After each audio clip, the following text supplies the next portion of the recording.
lugar de encontros raros, a onça passou nadando pertinho do nosso barco.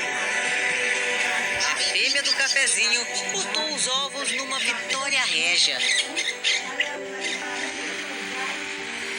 Seguimos o caminho das águas e encontramos um oásis às margens do rio Paraguai. O que a anta come? Alguém sabe o que é anta? Está espalhando semente para repovoar todos esses vegetais que existem aqui. A riqueza natural é assunto das aulas. Compartilhar conhecimento para despertar nas crianças o orgulho de ter nascido aqui. Isso aqui é lindo. A primeira vez que eu vi essa serra, assim, eu fiquei completamente tonta com essa beleza e pensar que isso... Não sabia que existia, não sabia, que tinha essa coisa tão linda na fronteira com o Brasil. O encantamento fez Tereza comprar terras na região. Ela buscou parceria com os amigos e construiu essa escola para atender as crianças ribeirinhas que não tinham onde estudar. Aqui na Escola Jatobazinho, a capacidade é para 60 alunos que estudam do 1º ao 5º ano. Mas essa é uma escola diferente. Os alunos moram aqui em regime de semi-internato. Ficam na escola de segunda a sexta e passam o fim de semana em casa. Essa é uma aula de matemática. Esse jeito diferente de ensinar foi o caminho encontrado para que os pantaneirinhos tivessem ensino de qualidade sem ter de deixar o Pantanal. Eu moro na Ilha da Amizade. Mas se não tivesse essa escola perto da ilha onde você mora, onde você ia estudar? Eu ia ficar lá na minha avó mesmo. Sem estudar? Quando começa a chover com frequência por aqui, é sinal de que vai ter mudança na paisagem. Quando falamos em cheia ou inundação, logo nos vem à mente a ideia de algo fora do normal. No caso do Pantanal, é diferente porque isso acontece todos os anos. Quando chega a estação das chuvas, o solo, seco e poroso, se encharca com facilidade e em poucos dias já não consegue mais absorver tanta água. Rios e lagos transbordam, renovando ciclos de vida. A água sobe, a temperatura muda, os animais registram esse movimento. Esse movimento, então, começa assim, faz com que toda a produtividade biológica do Pantanal aumente. Então, quando nós vemos assim, muitas aves, muitos peixes, isso é fruto dessa inundação. No tempo das águas, a estrada se transforma em rio. O pessoal que navega aqui tem que conhecer muito da região, né? Essa época do ano aqui, quem não conhece muito da região costuma se perder. Na época de cheia, muitas casas ficam ilhadas no Pantanal. É quando as sucuris são vistas com mais frequência por aqui. Segundo os ribeirinhos, o alvo é o galinheiro, onde elas encontram comida farta. Seu Márcio já perdeu as contas de quantas galinhas viraram janta de sucuri. Ela ataca mais à noite, né? Tem horário que a galinha fica concentrada só num lugar, eu acho por isso que ele fica mais fácil dele atacar. Né?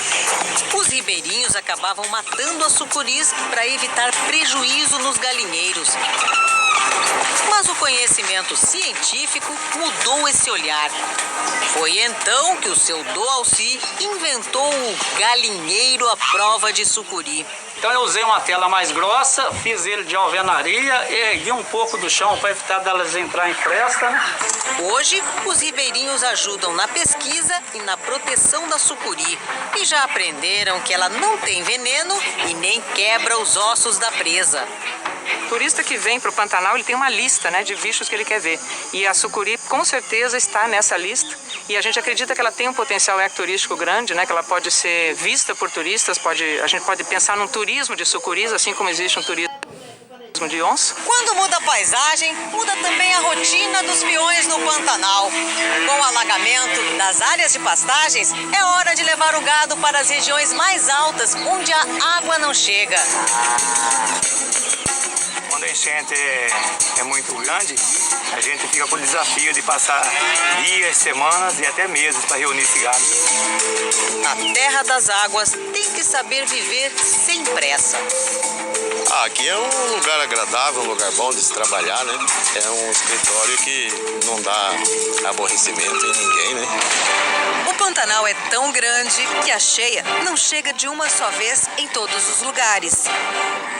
O pantaneiro entende como poucos os sinais da natureza.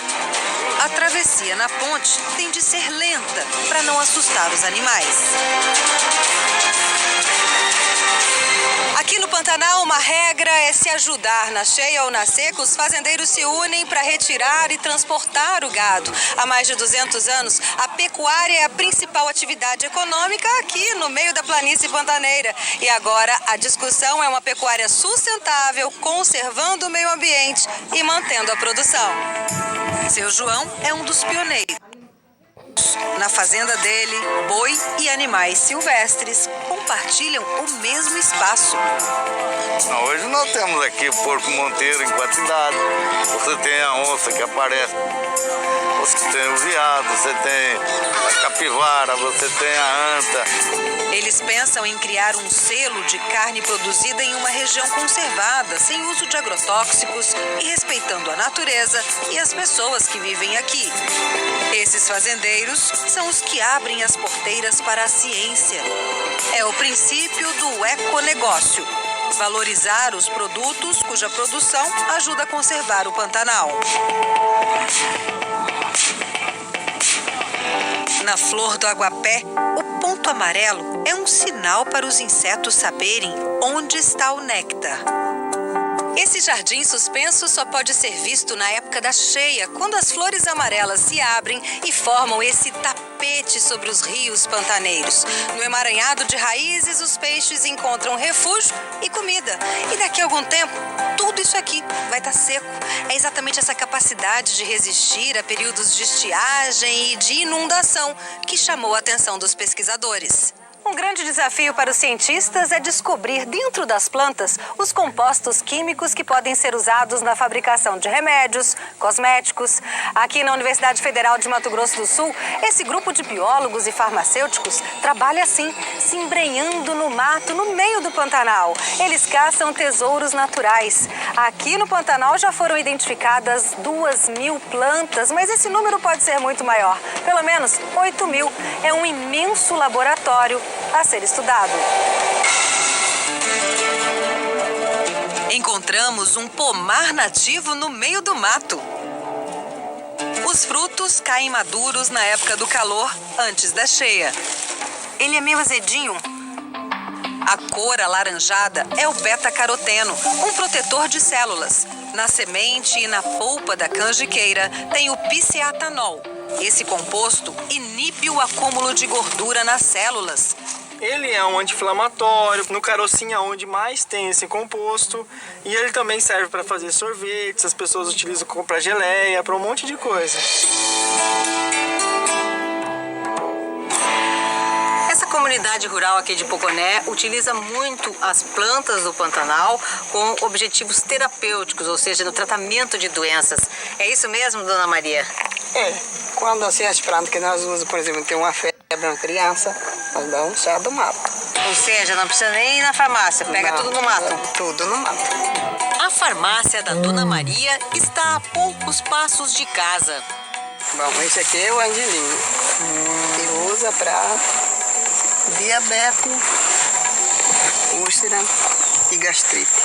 Essa pantaneira de nascimento conhece bem o potencial de cura das plantas.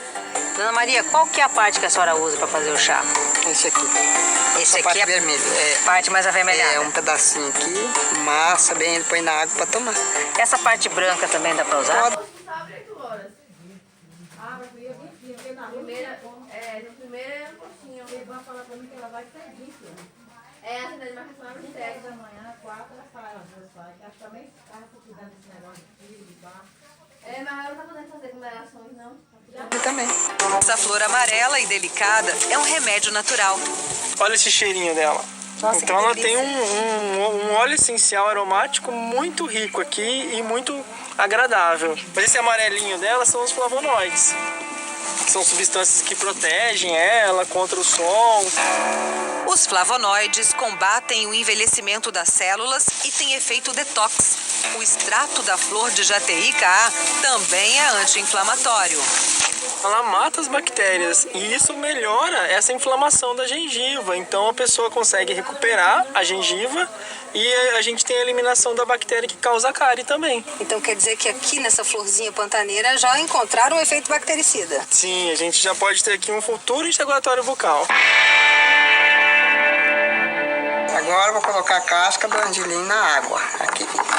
Intuitivamente, a pantaneira encontra a dose e o jeito certos de preparar o remédio na água fria. Não pode ferver, o angelim é forte.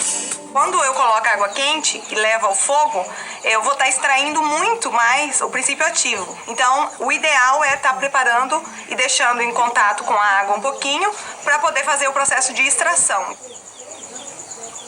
Mas é amargo, hein, Dona Maria? Por isso que é bom para dor no estômago.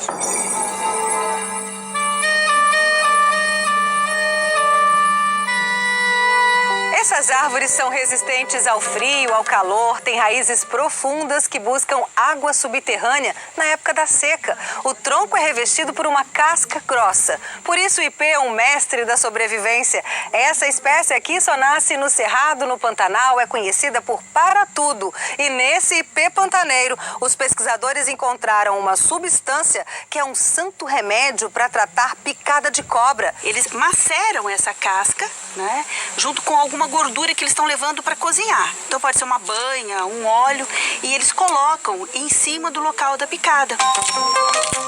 E ela é amarga justamente por causa dessa substância que a gente estuda, que é um iridoide. Esses ratos receberam pequenas doses do veneno e foram tratados com o extrato do ipê pantaneiro.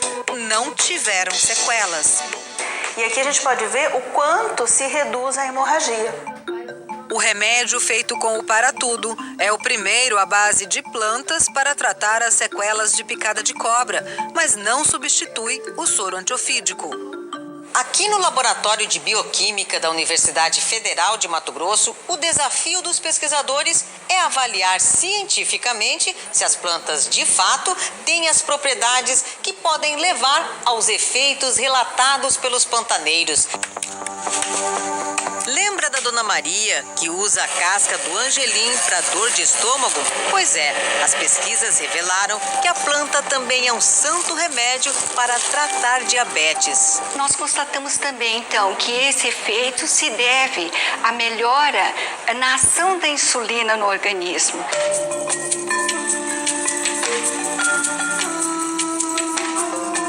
Olhando de cima, até parece que a rocha derreteu e se espalhou na vegetação.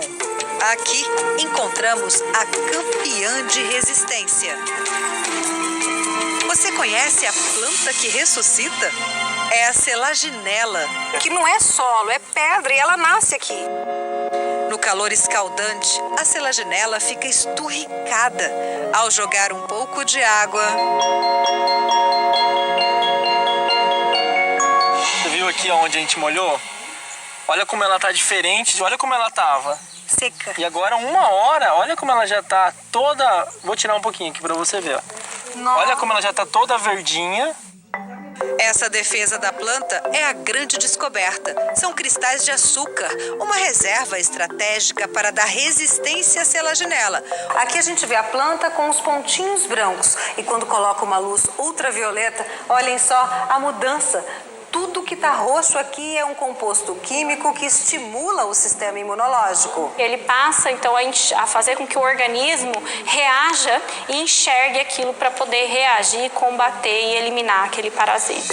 A selaginela pode ser usada no tratamento de leishmaniose visceral. Os testes já comprovaram a eficácia dessa plantinha pantaneira. Na biodiversidade, pode estar a cura para muitas doenças. Eu tenho 67 anos, fui no médico 3 vezes, eu tenho 6 filhos. Assim, tudo criado no chá. Sinto uma dorzinha, um chá. Qualquer coisa, corre para a farmácia do mato. Farmácia do mato, é um chá.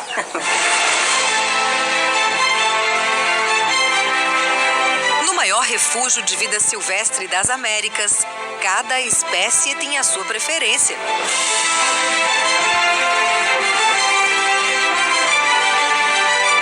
Os campos mais secos são endereço de tamanduá. E chega perto para ver.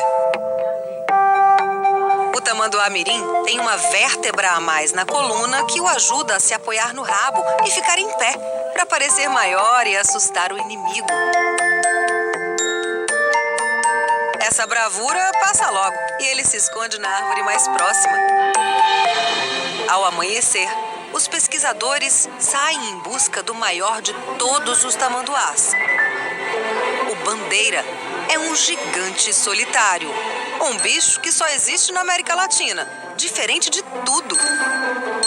Não possui dentes, tem um metabolismo muito baixo, uma temperatura em torno de 33 graus. Ele tem um olfato muito aguçado, mas audição e visão não.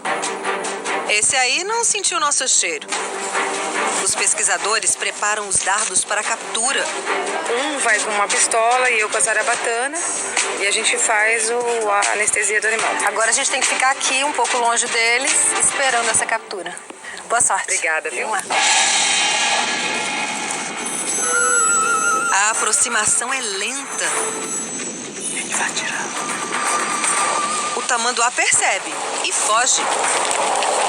Aí começa a correria para anestesiar o bicho. E é o assistente de campo, o Fabiano, nascido no Pantanal, que consegue pegar o tamanduá no laço.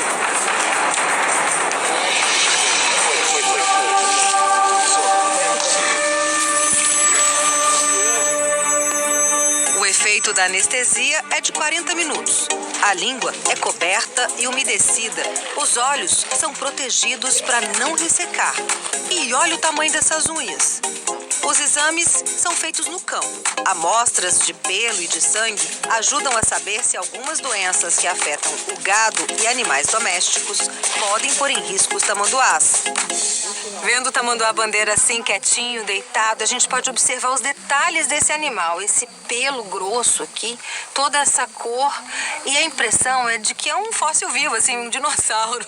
Há quanto tempo existe essa espécie? Ele tem aqui a estimativa de 13 milhões de anos. Existem 4 espécies de tamanduás no mundo. 3 são encontradas no Brasil. Os estudos indicaram que os mais antigos surgiram no Cerrado e depois se espalharam por outras regiões do país. Mas com a perda de habitat, os tamanduás bandeira já desapareceram do Rio Grande do Sul e Santa Catarina. Comprimento de cabeça 40,5. A cauda é maior que o corpo e ajuda a manter o equilíbrio quando ele corre pelos campos. Só com câmeras para conhecer melhor os hábitos desse bicho. Com as fotos a gente consegue saber quantos animais andam nessa área, né? Quantas fêmeas, quantos machos, isso a gente identifica pelo padrão de pelagem. Ele passa o dia procurando comida e só come cupins e formigas. Não mastiga. A língua tem 1 metro e a saliva parece cola para capturar o máximo de alimento. Ele tem um pezinho que parece o pezinho de uma criança, ó. Tanto é que aqui no Pantanal tem uma lenda, principalmente no Pantanal Norte, que falam que tem criança andando à noite. Na verdade é o tamanduá. Esse bicho sofre por causa de crendices populares. Viu um tamanduá bandeira? Era azar. Ai. Era azar. E aí tinha gente que acabava matando. E o animal, não é nada disso, né? É um bicho maravilhoso. A fama de azarado quase levou o tamanduá à extinção. Fabiano mudou o jeito de pensar depois de virar assistente de campo dos pesquisadores. Você protege? Eu protejo. Não deixa ninguém da carreira em tamanduá? Não deixa não. Outro perigo, as rodovias no Pantanal e no Cerrado. São muitos atropelamentos. No Centro de Reabilitação de Animais Silvestres de Campo Grande, chegou mais um filhote que perdeu a mãe na estrada. Ele ainda toma leite no potinho. Ele acha que a almofadinha é a mãe dele. Olha aqui. Eles ficam em torno de 8 meses, né, grudados no dorso da mãe.